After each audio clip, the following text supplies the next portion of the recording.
Queridos, por gentileza, vamos abrir a palavra de Deus, Gênesis capítulo 10. Gênesis no capítulo 10. Gênesis capítulo 10. Convido os irmãos a acompanhar a leitura.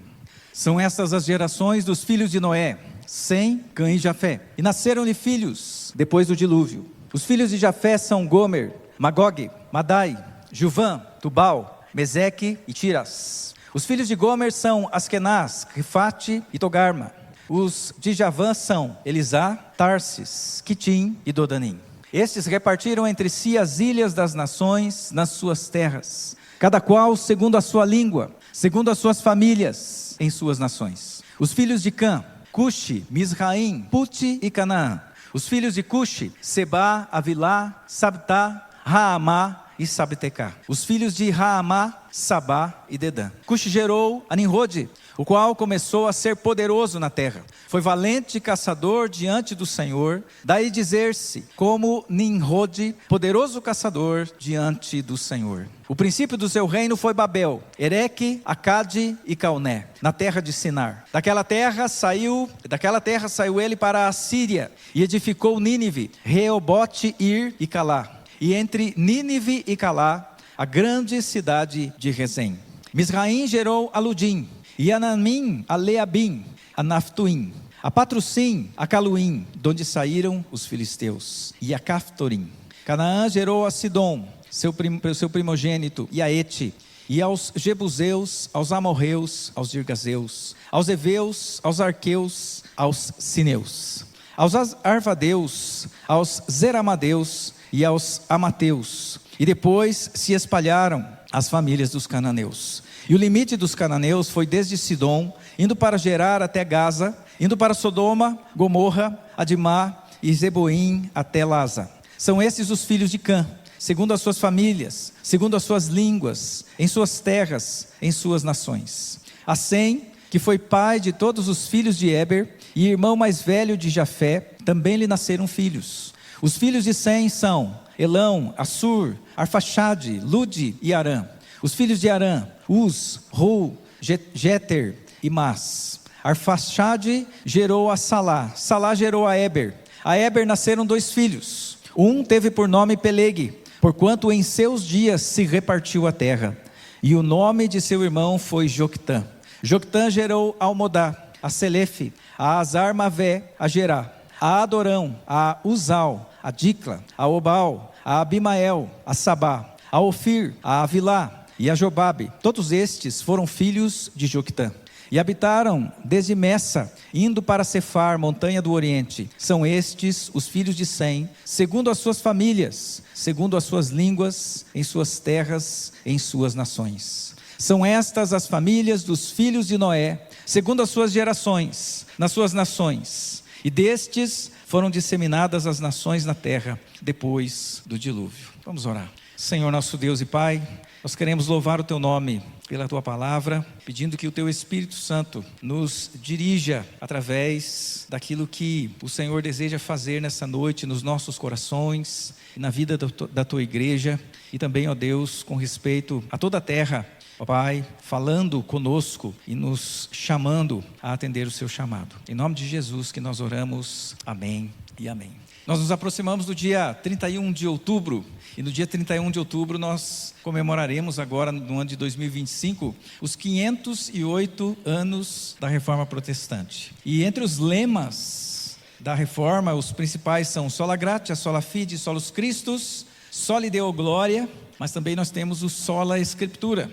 E junto com o Sola Scriptura, há também o Tota Scriptura. E esses 2 últimos lemas da Reforma, eles apontam para aquilo que realmente trouxe a Reforma, além da ação soberana e poderosa de Deus dirigindo as nações. A volta à palavra de Deus. E o Sola Scriptura quer dizer que a nossa vida é regida, e nós perguntamos isso para os oficiais, se eles obedeceriam à palavra de Deus e liderariam dessa forma. Então somente a Escritura é suficiente para que a gente viva conhecendo a Deus, agradando a Deus e conhecendo os seus planos. Mas também em 2 Timóteo 3, 16 e 17, a palavra mesmo vai dizer a seu próprio respeito que toda a Escritura é inspirada por Deus e útil para o ensino, para a repreensão, para a correção, para a educação na justiça, a fim de que o homem de Deus seja perfeito e perfeitamente habilitado para toda boa obra. E aí nós temos o princípio de toda a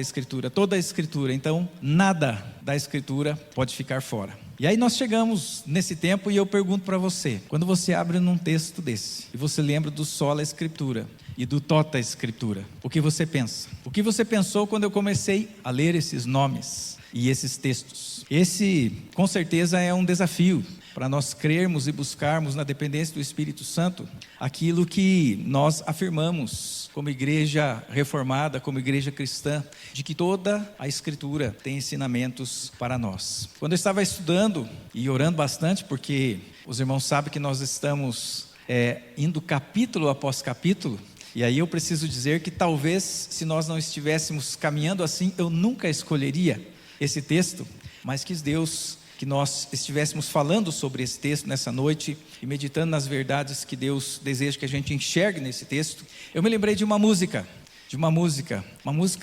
mais antiga, talvez pessoas mais da minha idade vão lembrar dessa música, e essa música se chama O Tapeceiro. E eu anotei alguns trechos dessa música que tem a ver com esse monte de nomes, na minha opinião, de todas essas nações. E parte dessa música diz assim: tapeceiro, grande artista, vai fazendo o seu trabalho incansável, paciente no seu tear. Tapeceiro não se engana, sabe o fim desde o começo, traça voltas, 1000 desvios, sem perder o fio. Quando se vê pelo lado certo, muda-se a expressão do rosto, obra de arte para a honra e glória do tapeceiro. O desafio nosso, então, é nós olharmos e entendermos a mensagem de Deus para nós nesse texto, que parece confuso, que parece que tem muitas voltas, muitos fios e muitos teares, muitas cores, muitas direções. E nós começamos apontando para o nosso Deus como o supremo artista, aquele que pinta com as mais diversas cores para formar uma única obra-prima.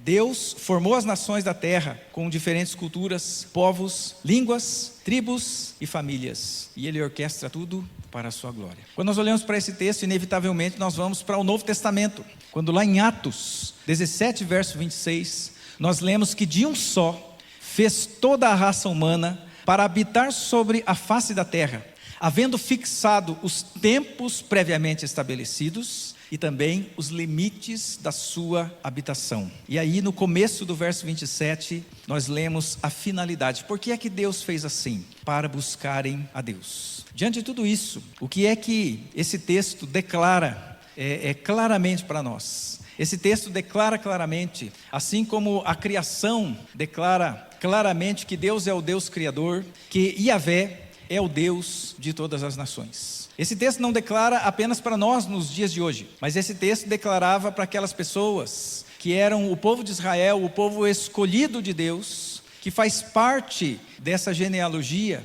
de que Deus, Ele não é apenas o Deus de Israel, de que Deus, sim, verdadeiramente Ele elegeu e chamou Israel para uma função especial e específica, mas que Deus é o Deus de todas as nações. Quando nós olhamos para o contexto e chegamos até aqui, nós vemos em primeiro lugar um prólogo de toda a criação. Quando Deus cria as coisas e quando nós vemos Deus colocando, então, tudo no seu devido lugar. Em segundo lugar, nós vemos o momento em que o homem, ele vive no jardim e se relaciona com Deus, com o seu próximo e infelizmente com a serpente. E nós vemos a queda do homem. Num livro para frente, mais um pedaço fechado, nós vemos o relato dos descendentes de Adão. Depois da queda, como é que Adão viveu. Mais adiante, nós vemos o relato sobre a família de Noé. E esse relato foi bem grandinho. Nós levamos alguns meses para passar pelo relato da família de Noé. E agora nós temos como que um livro 4, que abrange Gênesis capítulo 10, e que vai até o capítulo 11, verso de número 9. Esse pequeno livro, então, quer nos preparar para aquilo que vem além, para aquilo que está à frente. E quando nós olhamos para esse pequeno livro, nós devemos ter expectativa por aquilo que vem depois. É como se aqueles que estivessem ouvindo, quem sabe, da boca de Moisés, ou daqueles que contaram a história antes de Moisés até chegar até Moisés, ou estivessem lendo, depois que Moisés tivesse escrito essa história, ou escutando alguém ler, que quando chegassem aqui no final desse livro, Gênesis 11, verso 9, se perguntassem: e agora? O que é que vem depois disso tudo? Mas o que é que a gente tem nesse livro? Nós vemos aqui, e quando eu falo desse livro, desse pequeno pedaço, eu não vou falar até capítulo 11, verso 9, só até o verso 32, que já são muitos versículos. Mas esse texto mostra, em primeiro lugar, que Yahvé é o Deus de todas as nações, e que os descendentes de Noé se multiplicam sob a bênção de Deus, mas são espalhados com muitas línguas sob a ira de Deus. É isso que esses 2 capítulos que formam esse pequeno livro aqui, preparatório para o que vem depois, eles afirmam. E em primeiro lugar, Yahvé é o Deus de todas as nações, porque Ele é gracioso e providente sobre todas as nações. Por que Yahvé é o Deus de todas as nações? Porque Ele é providente e gracioso sobre todas as nações. Isso nós podemos ver do verso 1 ao verso 3. Quando nós olhamos para esse texto, nós vemos 2 versículos que emolduram todo o texto. O primeiro deles é o verso 1 e o segundo é o verso de número 32. E quando nós olhamos para esse primeiro versículo que emoldura toda essa genealogia, é dito então que são estas as gerações dos filhos de Noé. Identifica quem são eles: Sem, Cã e Jafé, e vai dizer o seguinte: e nasceram-lhes filhos depois do dilúvio. E aqui a gente vê ao mesmo tempo a graça e a providência de Deus. É importante nós voltarmos para o capítulo 9 e lermos o verso 1, que diz: abençoou Deus a Noé e a seus filhos, e lhes disse: sede fecundos, multiplicai-vos e enchei a terra. Qual era o propósito de Deus para o homem? É que o homem, desde lá do Éden, então imagem e semelhança de Deus, se espalhasse, enchesse, se multiplicasse por toda a terra, e aonde o homem chegasse então, a glória de Deus fosse conhecida por toda a criação, por causa que o homem é imagem e semelhança de Deus.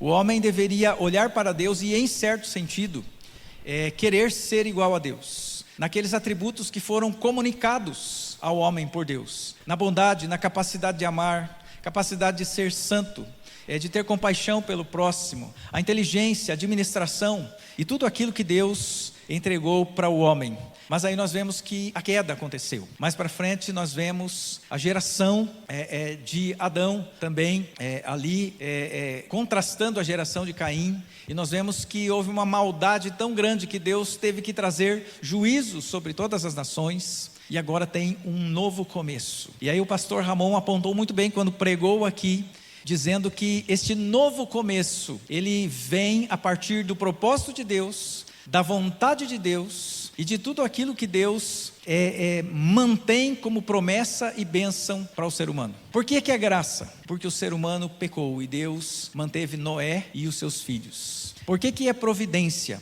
Porque a Bíblia vai dizer aqui que o que eles precisavam para encher a terra era a capacidade de terem filhos. E veja o que a palavra de Deus diz: e nasceram-lhe filhos. Aqui o homem não é um agente ativo, mas é aquele que recebe a ação. Nasceram-lhe filhos. Isso está apontando para a bênção de Deus. Isso mostra para nós, irmãos, que esse povo aqui, os filhos de Jafé, e a Bíblia vai dizendo que eles vão tendo os seus filhos, e eles vão caminhando, e aqui eu não vou, se fosse uma escola dominical eu ia falar sobre cada um deles, mas aqui eu preciso dizer que esses povos aqui, são aqueles povos que vão para o oeste de Jerusalém, aqueles que são os gregos, os indo-germânicos, aqueles que vão para as ilhas do Mediterrâneo, aqueles que vão para a Europa, para a Ásia Menor, aqueles povos distantes de Israel. Foi lido um texto aqui, um texto de Isaías 66, que o pastor Ebenezer leu.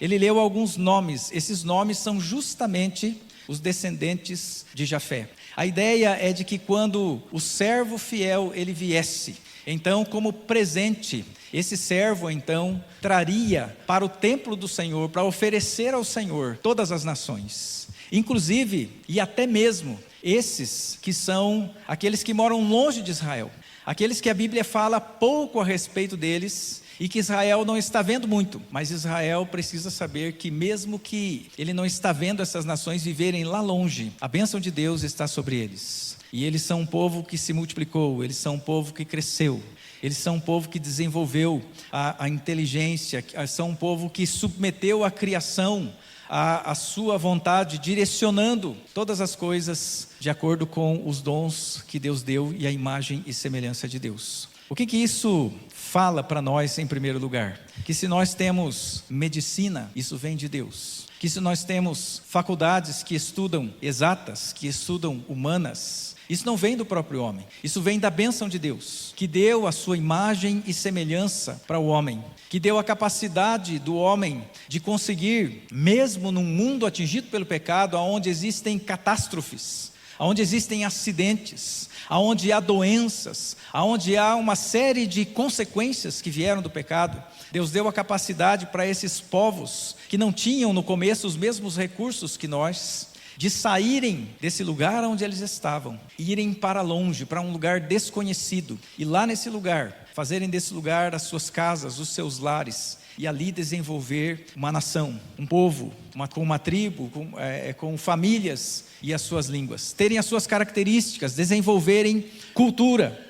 Todos os povos, não há uma só pessoa que não deva honra e glória a Deus, porque tudo que ela tem, nós já falamos aqui sobre isso, não foi na pregação do culto das 5 que foi falado sobre isso, tudo que nós temos, até mesmo para oferecer a Deus, veio em primeiro lugar de Deus. O homem pode fazer muitas coisas, mas tudo aquilo que ele faz vem de Deus, e por isso Deus é o Deus desses povos. O Salmo 72, versos 8 e 10, vão chamar esses povos de os povos das ilhas, mas também vai dizer no verso 8 que desde os rios até os confins da terra, o rei justo e seu reinado eterno vão abençoar essas nações. E aí eu gostaria de chamar a atenção sua para uma expressão aqui que é muito comum a nós, a expressão até os confins da terra. Essa expressão está nas comissões de Jesus.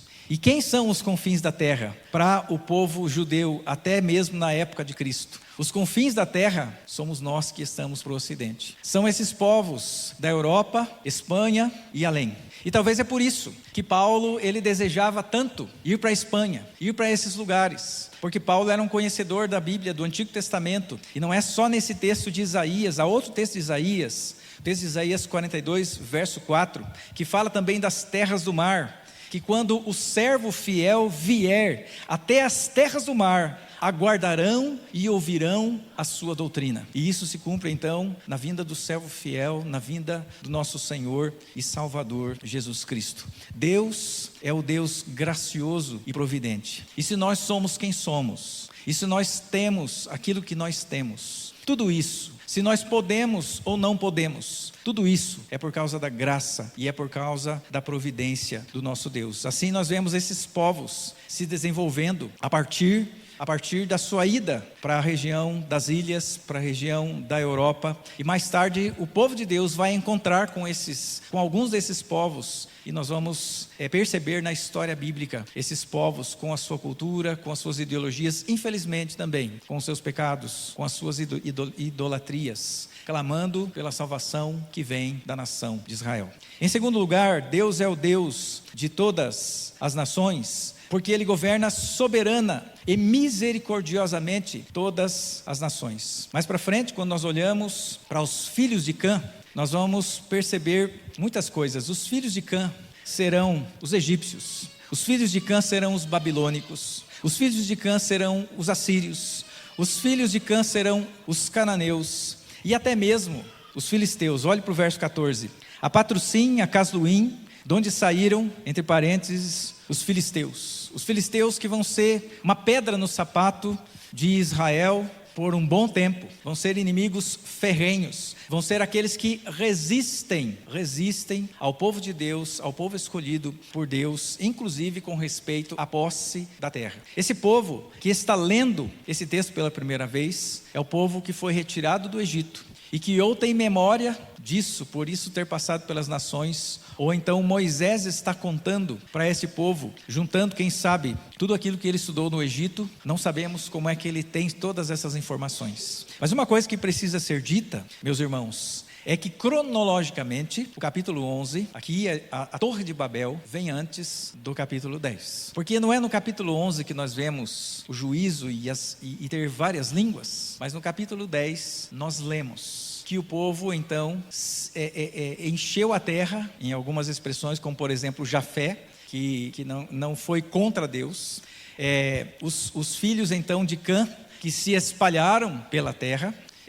E aí a Bíblia vai dizer que tinha a sua terra, as suas famílias, mas também as suas línguas. Por que isso aconteceu? Porque Deus é soberano e é misericordioso. A despeito dos rebeldes, a despeito dos opositores, a despeito do egoísmo, a despeito daqueles que não reconhecem a Deus e nem a sua vontade. Aqui nós vemos um povo enorme que vai ser rebelde contra Deus. Mas há um destaque aqui. Diz aí no verso 8 que Cuxi gerou a Nimrod. Cuxi vai gerar o povo da Etiópia. Gerou a Nimrod, o qual começou a ser poderoso na terra. Ele foi valente caçador diante do Senhor. Daí dizer-se, criou-se um provérbio sobre o seu poder, sobre o seu nível de atuação. Aí dizer-se dele como Nimrod, poderoso caçador diante de Deus. Numa primeira vista, a gente pensa assim, bom, ele foi um poderoso caçador diante de Deus, quer dizer que Deus abençoava ele para que ele fosse um poderoso caçador. Quando nós olhamos para Deus, então, colocando nas mãos do ser humano a mordomia agora também dos animais, para que possamos comer churrasco e comer carne, nós vemos que isso não é dado para que a gente seja um valente caçador, mas isso é dado para que a gente use, cuidando da criação que Deus nos deu, não desperdiçando, não usando para a sua própria glória, não buscando troféus, matando a criação do nosso Deus. Essa caça aqui não era uma caça só a animais, mas ele era um caçador de poder. Se fosse preciso caçar animais, ele caçava, mas se fosse preciso caçar poder, passando por cima de pessoas e vencendo essas pessoas, ele vencia. É interessante nós pensarmos que há um tipo de caça onde as pessoas saem correndo atrás dos animais, mas há outro tipo de caça em que não tem como correr atrás dos animais. Por exemplo, os passarinhos. Eu desafio você a sair correndo atrás de um passarinho para caçar esse passarinho, ele com toda a sua saúde. Não tem jeito. Um caçador então precisa ser ardiloso, ele precisa ser inteligente, ele precisa entender as circunstâncias, ele precisa ser um conhecedor daquele a quem ele está caçando, para conseguir colocar lá no seu caminho os laços. E aí você deve lembrar da expressão bíblica, o laço do passarinheiro. Esse homem era um homem à semelhança de outros poderosos do passado, que era um homem poderoso e que ele caçava o que ele queria, ele conseguia o que ele queria. E nós vemos aqui que ele criou grandes cidades. A cidade de Babel foi onde ele começou, e aí nós temos Ereque, que é o Iraque, Acade, que aparece até, ninguém sabe onde mas aparece aí nas histórias antigas e até em filmes antigos. Calné, que é na terra de Sinar, é próximo da Babilônia. Mas depois ele saiu desse lugar, e Assur, descendente de Sem, é quem funda a Assíria. Mas esse homem vai e toma conta da Assíria, e ele edifica uma outra cidade, Nínive. Nínive é uma cidade que vai ser também inimiga do povo de Israel, Reobote-ir e Calá. Esse homem, então, é conhecido por seu grande poder, mas você sabe o que quer dizer o nome Nimrod? Quer dizer o rebelde. Então, o fato de ele estar diante do Senhor não quer dizer que Deus o está abençoando, mas quer dizer que Deus, ele não está à mercê da sua maldade, à mercê do seu egoísmo, à mercê da sua rebeldia, à mercê da sua desobediência. Quando nós olhamos aqui para trás, em Gênesis capítulo 9, e essa é uma bênção que foi dada lá na criação do homem, que diz que o homem deveria se multiplicar e encher a terra. E vamos para o capítulo 11, nós olhamos que sob a liderança desse homem, Nimrod, o povo todo diz uns para os outros: vinde, edifiquemos para nós uma cidade e uma torre cujo topo chegue até os céus, e tornemos célebre o nosso nome, para que, o que diz aí? Para que não sejamos espalhados por toda a terra. A ideia aqui de estar diante do Senhor é de que Deus não está aquém daqueles que são os rebeldes e os desobedientes. Tanto que Deus vai trazer juízo, vai frustrar os planos deste povo, e eles então vão se espalhar por toda a terra. Eu não disse aquela hora, mas o capítulo 10, ele é a junção de anos que foram acontecendo. E entre esses anos está esse acontecimento quando o povo se espalha mesmo contra a sua vontade, mas de acordo com os propósitos de Deus. Deus traz juízo àqueles que são rebeldes, e os seus planos e os seus propósitos, eles irão à frente. E aonde que está a soberania e a misericórdia de Deus? A soberania está porque Ele cumpre os seus propósitos, mesmo que pessoas que se entendam poderosas se coloquem contra os propósitos de Deus e entendam que estão conseguindo desafiar a Deus. Como, por exemplo, aquelas pessoas que perseguiram a Cristo até que Ele fosse crucificado, mas depois foi dito que era justamente isso que Deus tinha planejado. Eles pagarão, eles sofrerão juízo por terem feito isso, um julgamento injusto por Cristo, mas mesmo sem querer, soberanamente, Deus conduziu mesmo esses pecadores para que a sua vontade seja feita, e no momento certo, na plenitude dos tempos, Jesus Cristo morresse na cruz, para que nós então fôssemos perdoados dos nossos pecados, e Ele vencesse a morte, e a graça então viesse para todas as nações. Aí está a soberania de Deus. Mas onde está a misericórdia de Deus? A misericórdia de Deus está justamente em Deus refrear o mal, interrompendo os planos, o egoísmo dessas pessoas, para que elas não cheguem à sua última instância. Deus traz disciplina.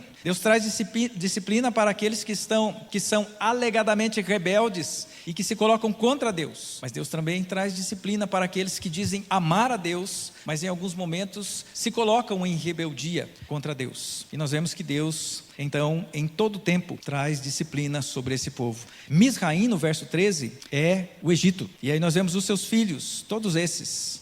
Patrocim fez parte do Alto Egito. E os outros que vêm depois, Casluim, e antes ali, Anamim e Leabim, eles fazem parte do restante do Egito. E você sabe, aqueles que estão lendo aqui, estão olhando para trás, caminhando pelo deserto, olhando para a terra prometida, mas olhando para trás para o grande juízo que Deus trouxe para esse povo, Misraim, para este povo, o Egito. Deus é soberano e Deus, Ele é misericordioso. Apesar de nós, Deus nos corrige, Deus trata o pecado e Deus, Ele continua a conduzir o seu plano soberano para a salvação de toda a terra. Então Yahvé é o Deus das nações, em primeiro lugar porque Ele derrama graça e providência sobre todas as nações. Em segundo lugar, Ele é o Deus de todas as nações porque Ele governa soberana e misericordiosamente todas as nações. Não há ninguém que não esteja perante a face do nosso Deus. E em terceiro lugar, Yahvé é o Deus de todas as nações, porque Deus amou a todas as nações. Quando nós olhamos para depois da narrativa de Cã, nós vemos a partir do verso 21 a narrativa de Sem. E diz aí que Sem foi pai de todos os filhos de Éber, e o irmão mais velho de Jafé, também lhe nasceram filhos. Os filhos de Sem são Elão, Assur, Arfaxade, Lude e Arã. Os filhos de Arã, da onde é Jó, Ru, Jeter e Mas. Arfaxade gerou Salá, Salá gerou Éber. A Éber nasceram 2 filhos. Um teve por nome Peleg, porquanto em seus dias se repartiu a terra, e o nome de seu irmão foi Joctã. Depois vem Ofir, Obal, Abimael, Sabá, os filhos, a geração de Joctã. E nós não temos aqui a geração de Peleg, porque ela vai ser chamada depois, mais tarde. Acaba aqui com essa geração, mas não sem fazer um destaque no verso 25, dizendo que eram 2 os filhos de Éber. Éber é aquele que dá origem ao povo hebreu. Vem do nome Éber a expressão hebreus. E aí nós vemos aqui um dado, porquanto em seus dias se repartiu a terra. E aí há 3 interpretações. A primeira delas é que foi aqui que aconteceu a tão conhecida Pangeia. Mas eu não acredito nisso, porque essa Pangeia teria que ser um cataclisma enorme e não ia ser narrada assim, desse jeito. Seria narrada provavelmente como foi narrado o dilúvio, provavelmente junto com o dilúvio a Pangeia aconteceu. A outra separação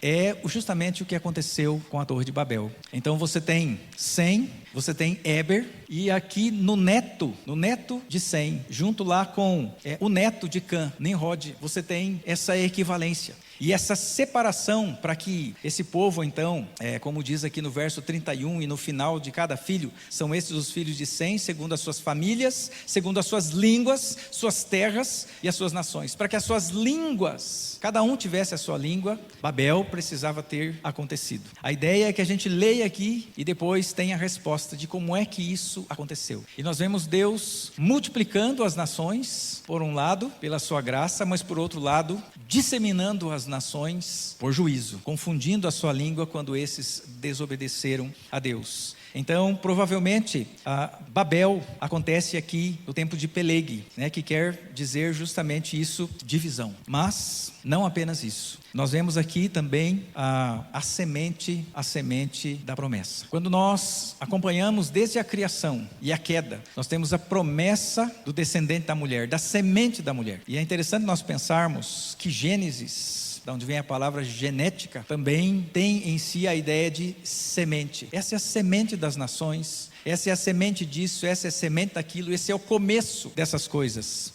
E aqui nós vemos quando as nações então, elas são enviadas e colocadas, como diz o capítulo 17 de Atos, verso 26, nos seus lugares e nos seus tempos corretos. Nós vemos também uma divisão dentro da família. Não uma divisão por causa de uma briga, mas uma divisão por causa do plano da salvação de Deus. E é por isso que Yahvé é o Deus de todas as nações, porque Ele amou a todas as nações. O autor desse pequeno livro, de 1,5 capítulo, deseja que aqueles que estão ouvindo, olhem para o passado e digam: e agora? Deus fez tantas coisas, mas o homem desobedeceu e teve juízo. E acabou de ter um juízo enorme. E o juízo foi que ficou só a família de Noé e agora recomeçou tudo de novo. Mas já no começo, houve um povo que se reuniu para afrontar a Deus. E Deus traz juízo. E a pergunta que deve vir à cabeça do leitor é: e agora? Será que Deus vai trazer sobre toda a terra outro grande juízo? E aí Deus já tinha dito que através de dilúvio, não mais. Porque o arco da aliança, o arco-íris,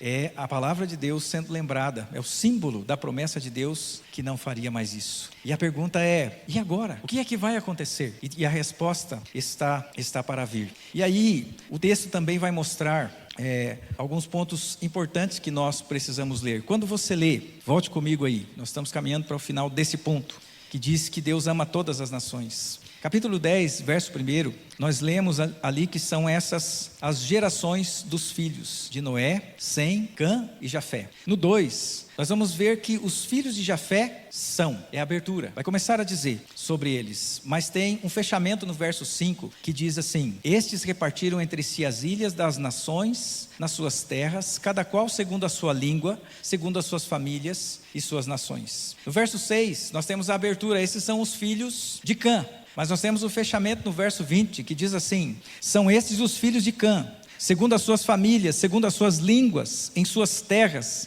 em suas nações. E depois nós temos também a apresentação no verso 21, de que Sem foi pai, e aí vem a sua família, mas nós temos o fechamento da sua família no verso 31, que diz: são estes os filhos de Sem, segundo as suas famílias, segundo as suas línguas, em suas terras, em suas nações. E ainda o verso 32, que fecha todo o texto e que diz: são estas as famílias dos filhos de Noé, segundo as suas gerações, nas suas nações, e destes foram disseminadas as nações na terra depois do dilúvio. E eu pergunto para você, que palavras que surgem e que se repetem no final de cada uma dessas gerações? O que você viu aí? Nações, famílias ou tribos, línguas. E a pergunta é: e agora? E aí eu queria ir com você para um outro texto que fala sobre povos, tribos, línguas e nações. Apocalipse, capítulo 5. Há uma pergunta nesse texto e a resposta é a mesma que está lá para trás, só que em perspectivas diferentes. Diz aí, o capítulo 5 de Apocalipse: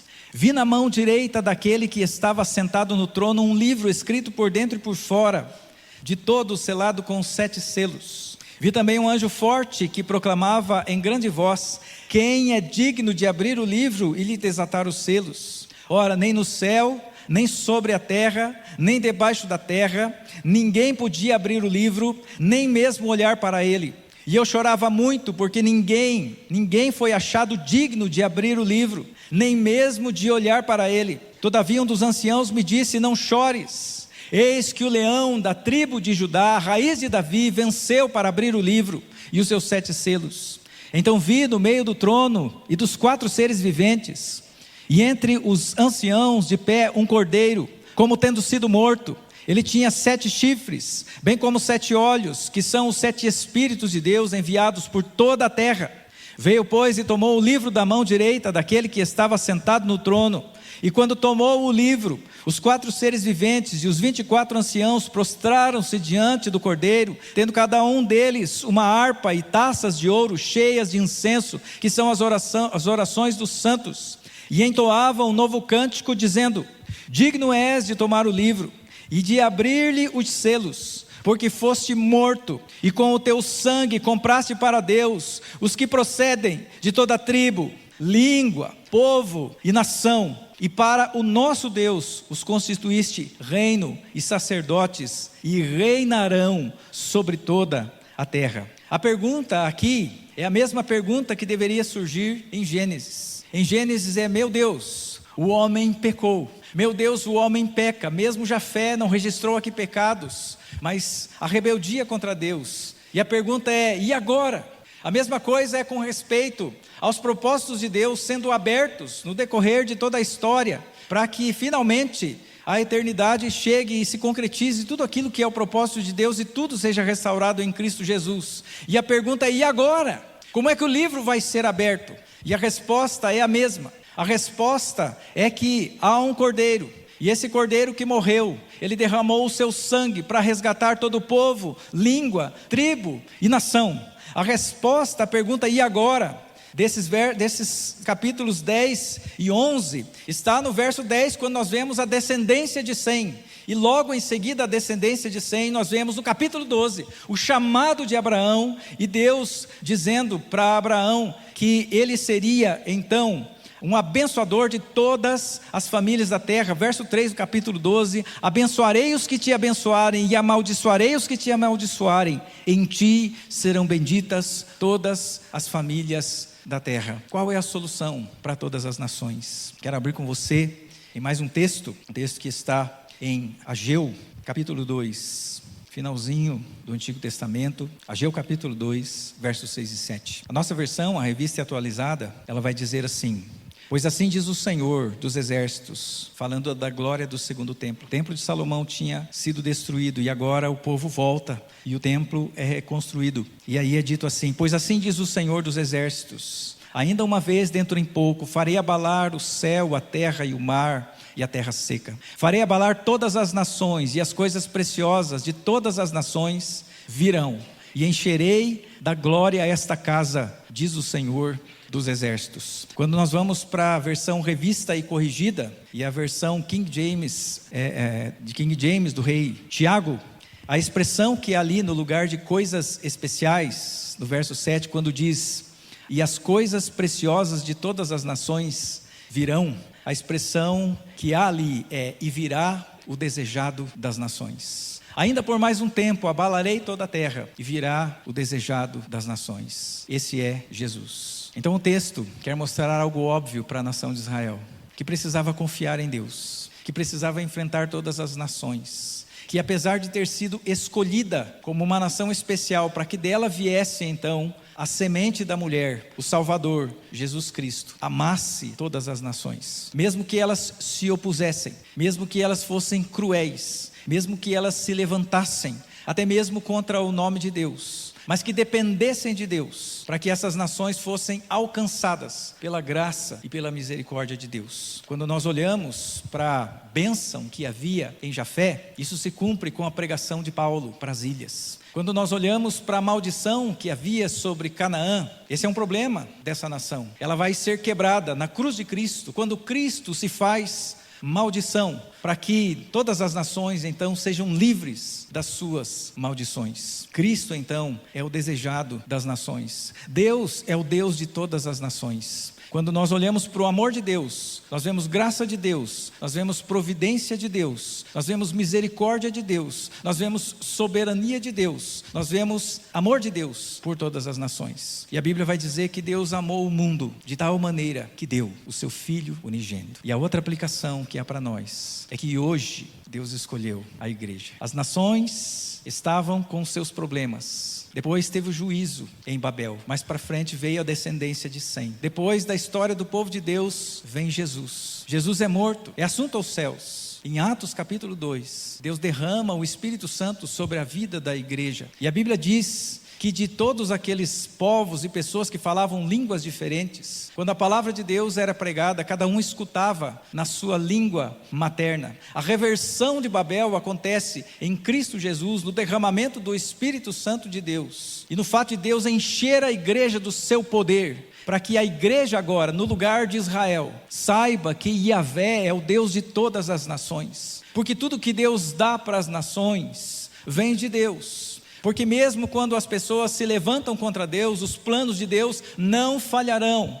E porque Deus tem um plano de salvação, que passa pelo seu Filho, o Salvador, mas que alcança a nós como salvos, igreja do Senhor, e que deve olhar para as nações, para que a gente cumpra o que foi lido em Isaías capítulo 66. E que naquele dia, o dia de Cristo, o Senhor, que é o cabeça da igreja, através da igreja, traga como oferta no templo do Senhor todas as nações, povos de toda língua, de todo lugar, das ilhas e de todos os lugares, que nós como igreja do Senhor cumpramos a nossa missão, fazendo discípulos de todas as nações. Esse é o texto de Gênesis capítulo 10, que nos chama a cumprir a nossa missão, que nos faz olhar para Deus como aquele tapeceiro. Nós vamos ver tantas tramas na Bíblia que a gente pensa, onde que isso vai dar? E agora? Mas isso vai dar na salvação, no amor e na graça de Deus. E uma aplicação pessoal para cada um de nós. Esse mesmo tapeceiro que dirige toda essa complexidade é também aquele que cuida da minha vida e da sua vida. É aquele que diz que nenhum cabelo cai da nossa cabeça sem que Ele então seja soberano sobre esse ato.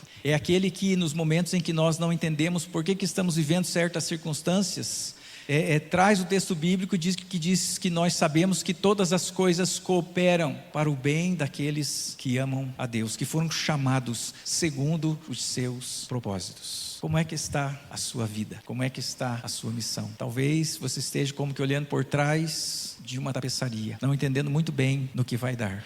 Mas o tapeceiro, o Senhor, o grande artista, o Deus soberano, o Deus que ama todas as nações, e prova disso é que o Evangelho chegou no Brasil e nos alcançou. Ele sabe, e Ele te chama para fazer parte dessa obra maravilhosa, esplêndida e soberana. Quero convidar você a fechar os seus olhos e orar ao Senhor. No primeiro momento, consagrando a sua vida, tendo em vista que você já conhece ao Senhor, já recebeu o Espírito Santo e foi chamado para pregar o Evangelho a todas as nações. No segundo momento, colocando os seus dramas, a sua tapeçaria particular, aquele pedaço da tapeçaria que diz respeito à sua vida e à sua história, se derramando diante do Senhor. Aproveito aqui e pedir para você orar por nossos irmãos enfermos. Temos orado pela Vera, pela Dalila, que está se recuperando de cirurgia, outras circunstâncias, pessoas que você deseja que se convertam, mas principalmente que você reflita sobre essa identidade das nações. Quem é você? Você é aquele que está distante de Deus, que goza das bênçãos de Deus, mas que não conhece a Deus verdadeiramente, mesmo que está dentro da igreja do Senhor? Ou você é aquele que ouviu o que Deus tinha a seu respeito, mas você diz, eu não concordo, como Nimrod, eu vou resistir a Deus, eu vou contra Deus, eu acho chato esse jeito de Deus, eu acho errado esse jeito de Deus. Ou quem sabe você é aquele que está sendo chamado por Deus, como igreja sua, para entregar sua vida nas mãos desse grande artista, que move todas as coisas, para que você conheça Jesus, seja salvo por Ele e viva a eternidade com Cristo. Ore ao Senhor.